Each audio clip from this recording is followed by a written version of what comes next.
everyone, today I'm going to be talking to you about Section 48 of the Migration Act. If that sounds really complicated, don't worry, I'm going to break it down for you so it's no longer legal jargon. I remember my first day on the job working for a migration firm, and registered migration agents and immigration lawyers were throwing around terms like Section 48, 186, 820, left, right and centre, and I had no idea what they were talking about. Now, Section 48 is a common part of my vocabulary and a problem that I see reasonably frequently for clients that we're consulting with. So what is Section 48? The Migration Act is broken down into bite-sized pieces to help organise the law, with each section focusing on a specific rule or definition or requirement. Section 48 is one of the most important parts of the Migration Act because it defines certain requirements for the validity of a visa application. Validity of a visa application is important because if you don't lodge a valid application, you haven't lodged your visa.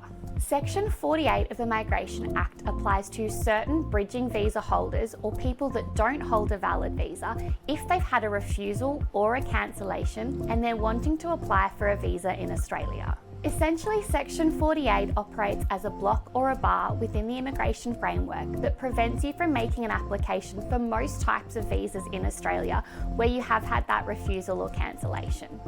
Its purpose is to stop people from shopping around, visa hopping, or taking advantage of our wonderful bridging visa system to remain in Australia and potentially manipulate their circumstances or become eligible for another visa that they didn't already meet the criteria for. It's becoming increasingly common that I am consulting with clients who are subject to a Section 48 bar, particularly over the last several years where there have been a number of immigration changes and policies which have resulted in higher rates of refusals. There is a prescribed list of visas which are exempt from Section 48, which includes protection visas, medical treatment visas, and partner visas. But just because you're exempt doesn't mean that the application is going to be straightforward.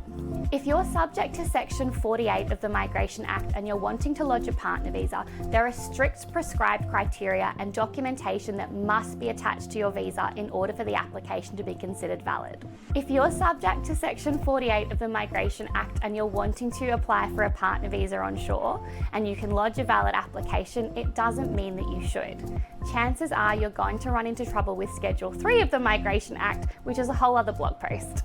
The best thing that you can do is seek advice from a registered migration agent to talk about your circumstances in detail so you know exactly where you stand.